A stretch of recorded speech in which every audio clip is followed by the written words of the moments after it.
built those sidewalks, cheap, low-cost asphalt sidewalks with a gutter with a formed concrete, not a formed, but a extruded concrete curb. It's much less expensive. It narrowed the roadway down. And all of a sudden the cars went slower. So just like one of the most basic things. And it turned out the number of cars out there wasn't so bad when they were moving slower, when they were quieter, when they were less dangerous. But it was a multi-year effort. Everybody told me there was no money for sidewalks. Right? Another thing we worked on the neighborhood was, if you look around places, you can tell people like to talk about urban, suburban, rural, right? Sometimes you live in a rural county, but you live in a town. Like, are you really rural? Or are you, what are you? When you look at places, it's almost better to measure it by when it was built. And right here, this was built where we are right now. It was built when people walked. And then the next iteration is the streetcars. Places that were built around streetcar systems. And you know those, like that's my neighborhood, Greenwood, which is a beautiful little neighborhood business district, 1 to 2, 3-story buildings around where the streetcar stop was. And then north of us is the car suburb. So we were right on the edge of the streetcar suburb and the car suburbs. And that was shown, if you've ever been to Greenwood in Seattle, big old Fred Meyer and a drugstore and lots of big block stores. So another thing we did was, we were working with the property owner. He actually, at our urging, and because it made sense, broke up that big parking area with some boxes and actually put a street down the middle of it and restored the street grid and built the buildings to the property, to the sidewalk line. All of a sudden, that connected to the older part of our downtown. So all of this is a way of saying I worked, on all of these issues as an advocate. And I worked on those issues from a environmental perspective and safety perspective first, because that's what I believed in. But I started learning a hell of a lot more about the value of it, just to community as well. And one of the real things I started learning was about the health impacts of such places. You're good. So if you can find the email I sent you and open up the Google Slides. So, by the way, the other thing I did was, somewhere in there I decided that, Sierra Club, lawyer private practice, Greenwood wasn't enough. I quit my job as a lawyer, started a nonprofit, and then decided that wasn't enough, and I ran for mayor of Seattle. And, nobody else thought we could win, but we did, and we did. And all of a sudden I was in the thick of it, all of those issues. So any of you who are out there working on sidewalks, be really careful about what's going to happen next, okay? One thing can lead to another here. Post-mayor, I returned to being an advocate around the things I believed in, and started working in the state of in the city, the region, the state on active transportation climate issues, and now I'm the executive director of an outfit called America Walks. So we're a national nonprofit. We support walkability at the local level, so that's why I'm here. Somebody says, there are people gathering in the name of walkable places. I'm here, if I can help. And we have great educational programs. We have webinars if you want to learn more about the issue, americawalks.org. We have very small community change grants to catalyze community action around things. We have a national walking college in which we train people how to be advocates. We also, since I started, because I'm that kind of guy, we started campaigns. So we work on better streets, and if the community is interested in how do we tap into that federal money that's available for active transportation, in partnership with some of our other national partners to provide technical assistance, we're working to remove freeways from communities or stop highway expansion. There's my phone. a whole bunch of good reasons to do that. And having said that, I also want to say, you guys are so lucky to be at the end of the road. Nobody decided to build the freeway through the downtown. Because it ruined a lot of places, those big white freeways. And there's a movement now to replace them. We're also working on safer vehicles as well. Because you've seen how the vehicles are getting bigger and less visibility, more dangerous when they hit somebody, and we have a pedestrian safety crisis in this nation.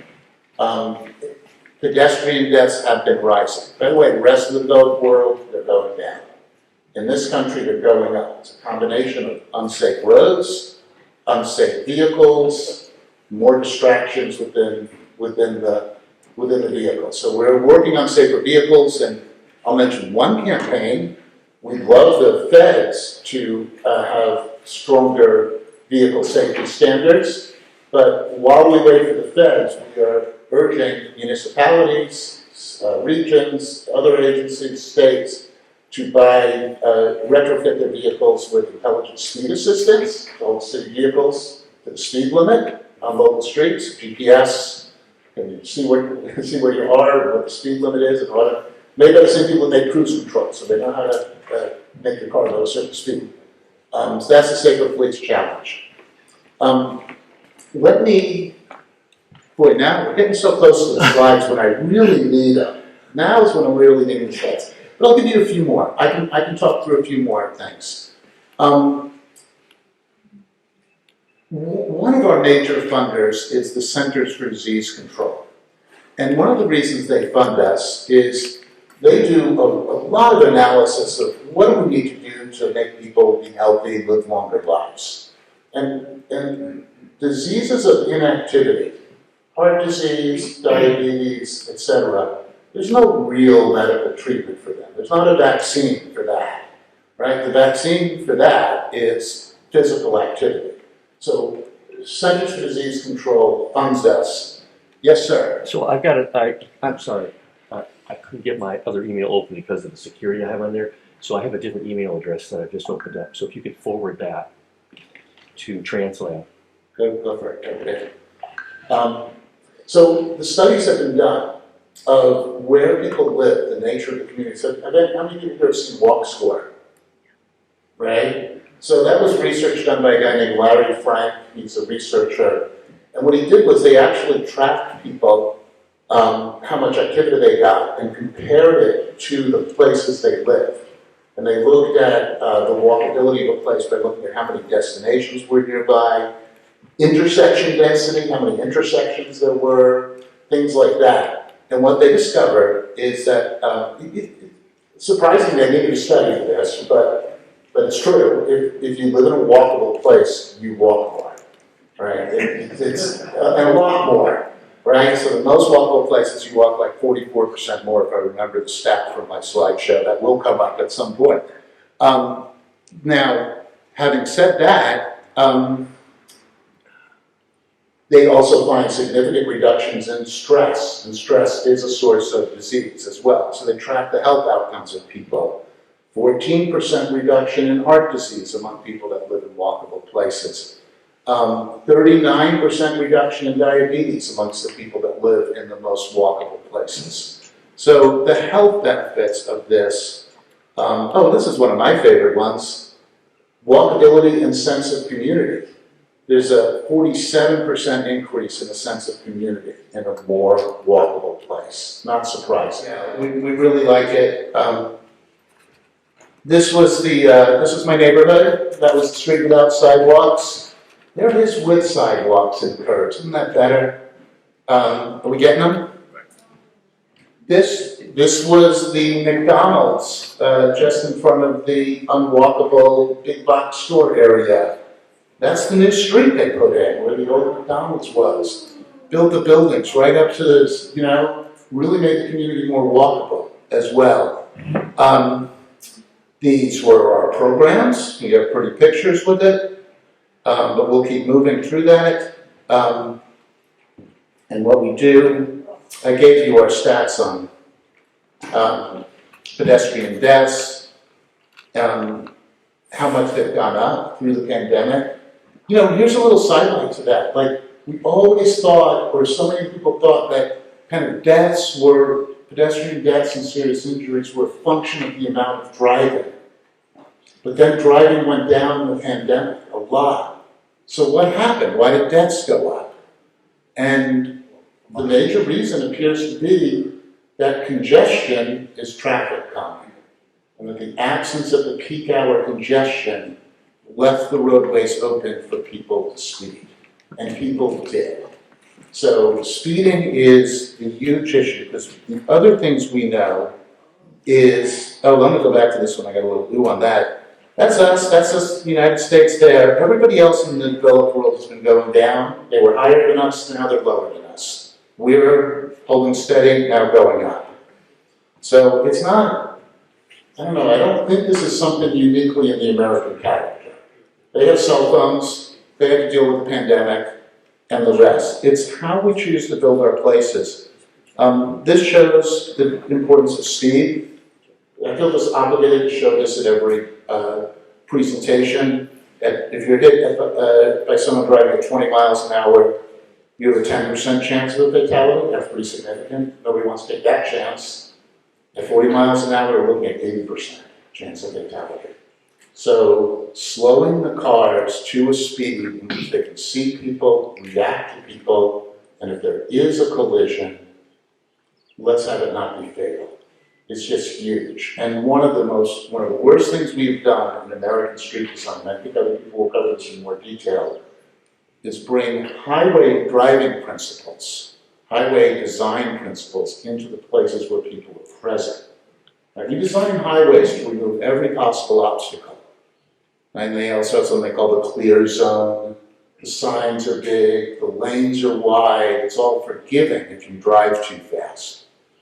And we brought that into this other realm, and as a result of that, people think they can drive fast, because that's what the road tells them.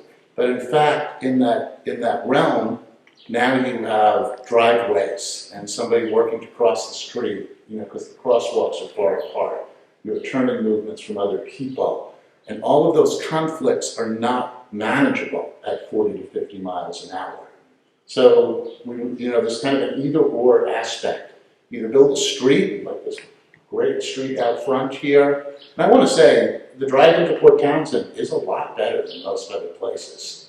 So kudos to your city for calming that major road into town and making it a little bit slower than your average, 4-lane, 5-lane, 4-lane, 6-lane, 8-lane, big road with lots of big box stores. But of course, more can be done there. So this just shows that. That's where all the injuries occur, is on the non-freeway arterials. So there's the health benefits of walking in a walkable place, and then there's the clear safety benefits. By the way, the U.S. life expectancy is also dropping through the pandemic, roadway deaths, and gun deaths. This is like not something that's happened for decades. The last time this happened in the United States of America was the Spanish flu pandemic. Was the last time life expectancy dropped in the U.S. But in the last few years, it's dropping again. And this is, what are we doing, people? What are we doing? Like, this is basic stuff. This was the Larry Frank stuff, and I've stolen all of the slides. I gave you the stats. We'll just skip through those, and we'll get to the next piece.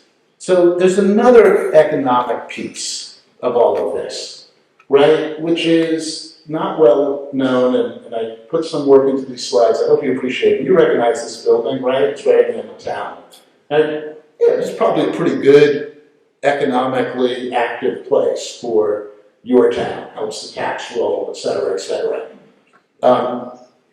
Here's another beautiful building in your downtown. One of the things that makes your downtown so special, walking the length of it. And right across the street, this one's looking like it's undergoing some repairs. I saw it looks a little run down.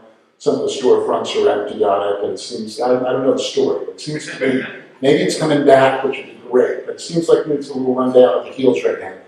So those three buildings, what do you think is the most valuable building on your tax rolls?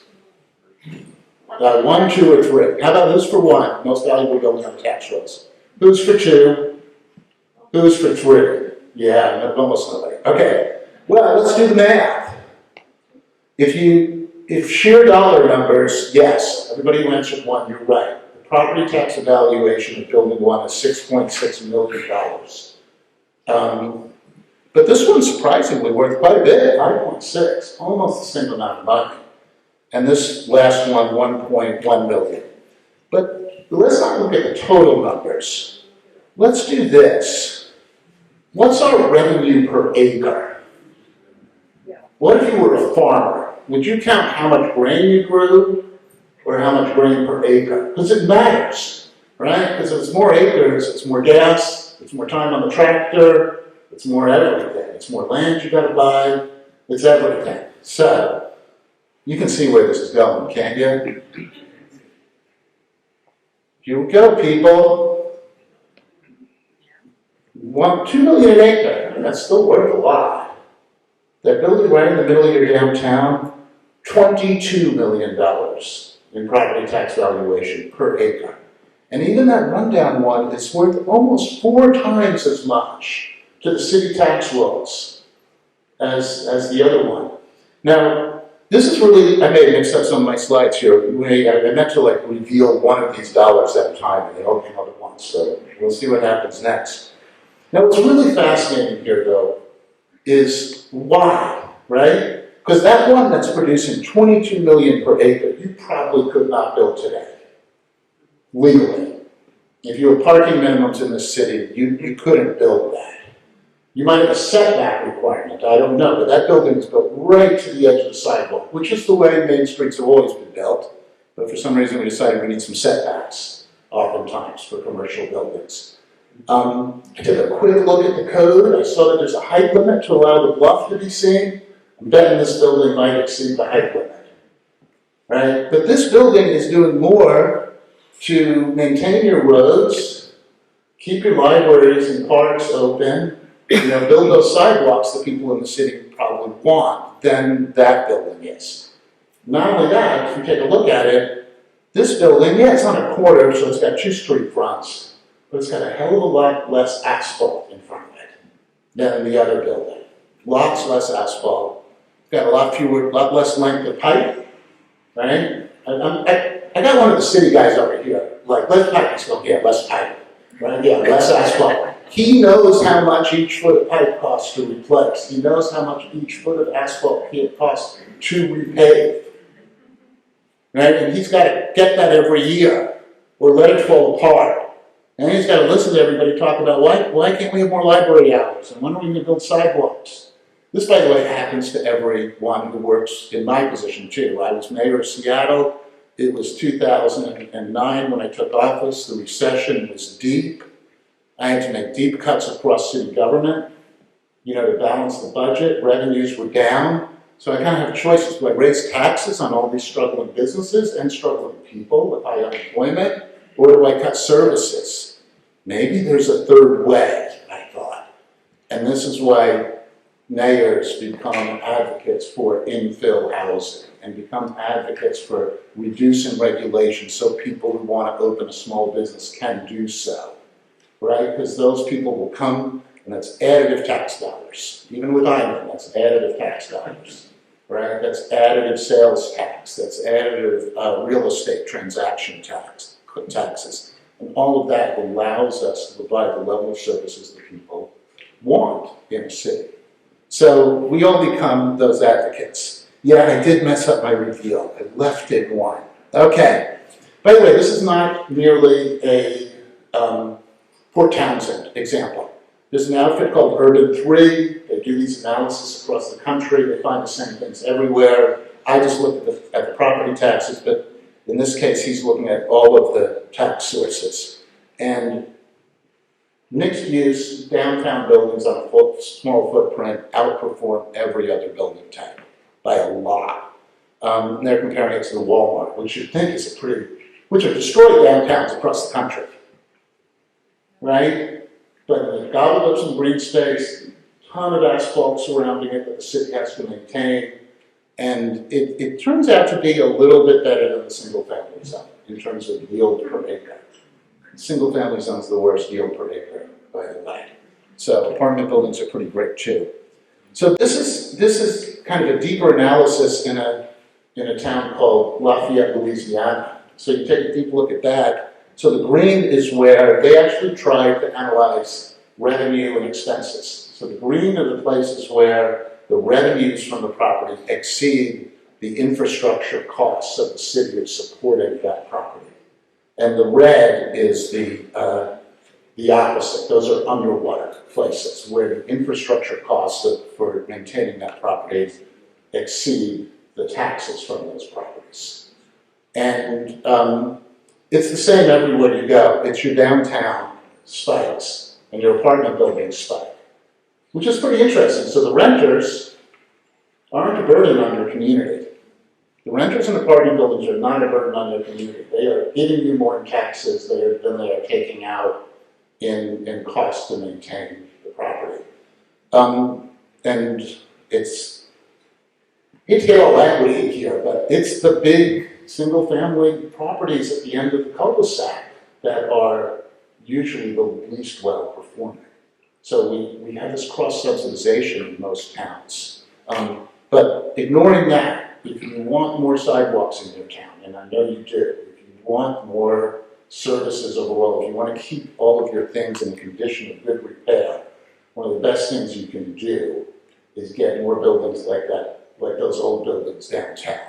Mixed use, built in sidewalk, no parking minimums, brings people out on the street, and does great things for people who can live in those buildings too, right? Maybe they have to own a car once in a while, maybe they can borrow a car, maybe they can share a car. They also can reach a lot of things nearby by walking.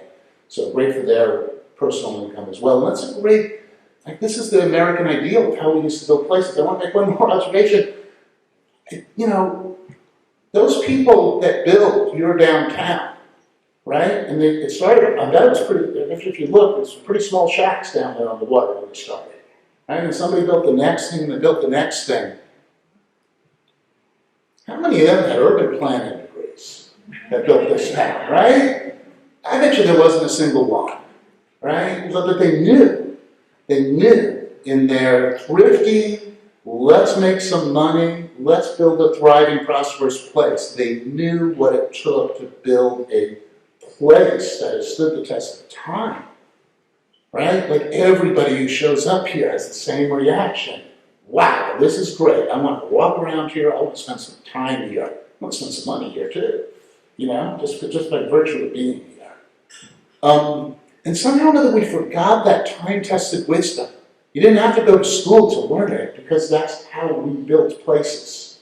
And everybody knew it. And of course you got as much building as you could for the amount of square footage of that you had on the frontage of your property, because that meant that you had more people to share the cost of maintaining it in the long run. And we chose a different path. Like that's what I love about being here. You can go to some places in America, and it's like, well, how could you live any different way? Well, you got an example right downtown, right, which is still the economic engine of this place. So, Question. Yeah. What are the big red towers? Those are large single-family lots that are deep underwater, like the amount of revenue that comes from the property taxes of those units as compared to the length of the cul-de-sac or street that's serving them, and the accompanying length of sewage, water, and electrical pipes, you know, electrical lines that are serving them. Yeah. So to clarify, the shape doesn't represent the building at all, it's simply the depth. The cost. The volume of each of those boxes represents, so what they did was they took the lot and then they made it, they got the volume of cost. So that's the volume of that piece of property is underwater, so to speak. That's how big that is, as compared to, so if you see a tall, thin, skinny spike, that's because that tall, thin, that's the size of the lot. And it's a skinny lot, but that's how much revenue it's generating is the you know, the volume within that box. So here's another version of Eugene, kind of a different viewpoint. So they just turned that perfectly level. So it's downtown. The mall was pretty good, but nothing like Eugene's downtown. Right? The downtown always beats the mall in terms of return on investment for a city. So I got one more thing, and I got two more things. This really influenced me. A guy named Andrew Price, excuse me. He has a blog. I am shamelessly stealing from him and giving him credit. But he says here's a way of looking at things, rather than trying to delve into all the details of zoning code, land use code, etc. He likes to talk about places versus non-places. So what are we talking about? Places are for people, places are destinations.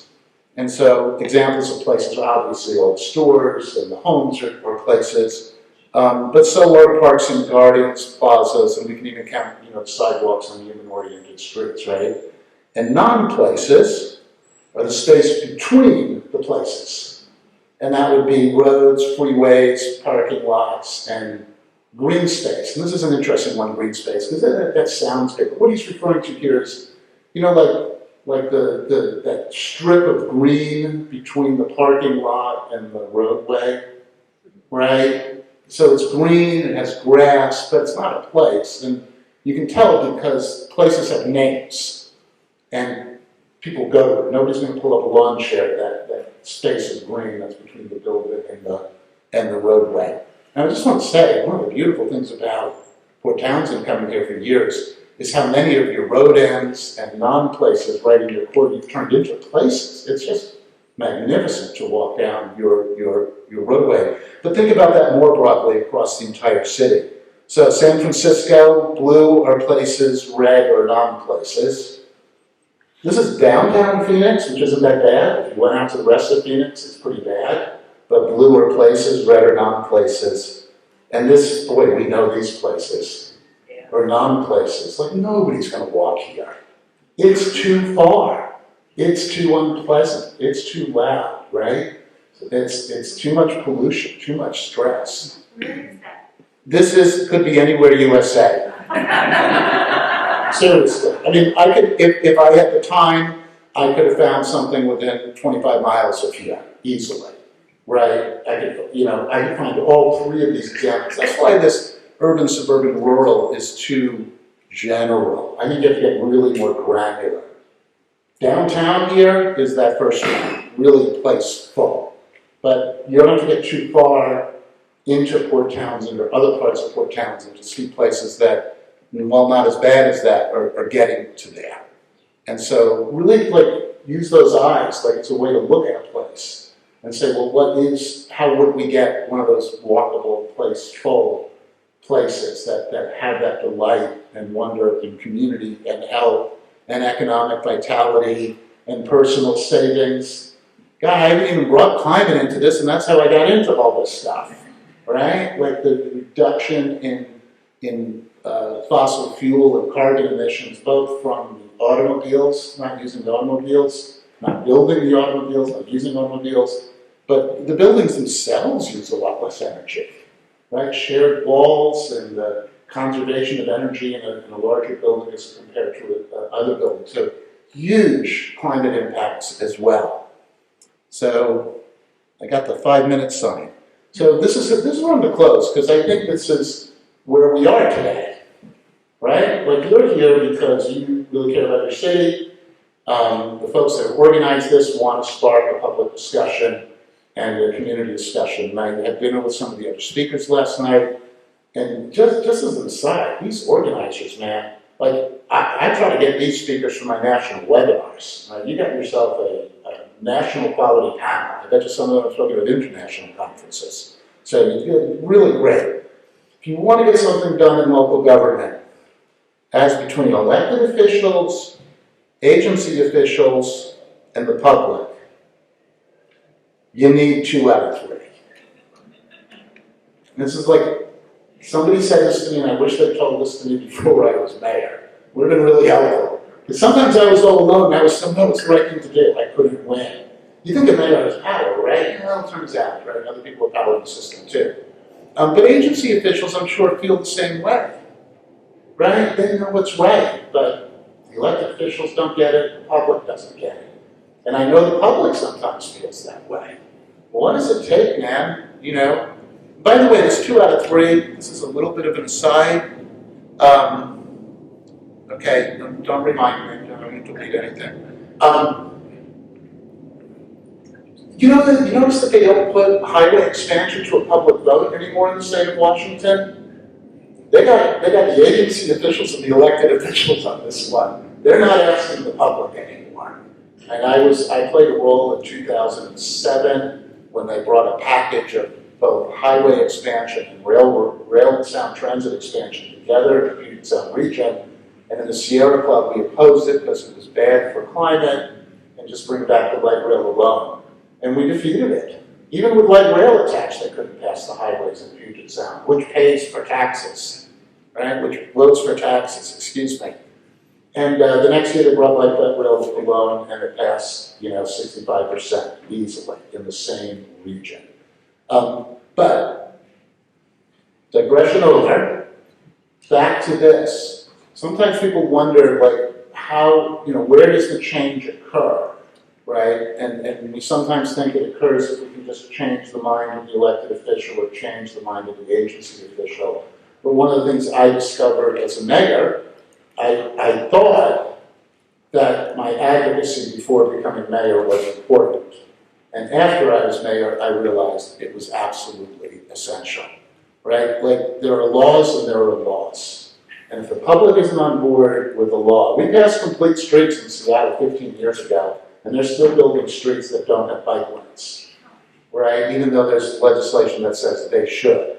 Because people didn't really believe it was the law, right? It couldn't really be the law. That would change too much to have to do that all the time. We've had, at the state level, we had a law to build to meet certain climate targets, and the Puget Sound Regional Council, the Metropolitan Planning Organization that makes the plan for what the future will look like, claimed we don't have to follow that law, and the judge agreed, right? So their last plan, I don't know, 2 plans ago, made no changes in climate, even though there was a state law saying so. So I think of something like tobacco. Once upon a time, there would have been I'm old enough to remember, there would have been ashtrays at every table, right? It wasn't that we passed a law that the ashtrays aren't here. The public collectively decided smoking indoors was a bad thing, and the laws and the public and the agency officials, you got into a virtuous cycle there now, right? And that doesn't happen. People, use their seatbelts, and it's not just because, clicking a ticket, that's part of it. It's really because every parent turns around to their kids and says, we're not going anywhere till you click that seatbelt, right? Attitudes change, and now behaviors changed, and how we live changed as a result. Gay marriage is one of the greatest examples of that. That wasn't some great advertising campaign or some great legislative strategy or new policy change. It was people speaking from their hearts to their families, and things changed. So those are all big examples. Now, the fact that we live in a society where our longevity is declining. We live in a place where pedestrian deaths are increasing. We live in an age where the climate is changing. We live in a time when we wonder how we can find the means to support all of us. When we have people who are struggling, who need a place to live and a place to get around. I think these are all, it turns out, intimately tied up in the types of places we build. And if you can build a place where people can walk, where things are nearby, they can save money, their city can make money, they can improve their health, we can change the climate. And the biggest challenge on changing that is that somehow there's this belief, and it's an understandable one, because we built a place where driving is so essential, that to say, well, we're going to change that. A lot of people react like something's being taken away from them, and I get it, it's already hard enough to get around, and now you're talking about, narrowing a roadway, or taking away a lane, or turning a lane into a bus lane, or taking away the parking. You're going to make it harder for me. And we've lost sight of the fact that we made it harder for all of us with this, and that the wisdom of the people that built this town a certain way still holds today. And it's the reason this town is so successful to this day is because of that wisdom. If we can find that wisdom again, right, to collectively build places where we are out on the street with each other, connecting, leading full lives, man. That's a future. That's a future worth losing a couple of parking spaces over.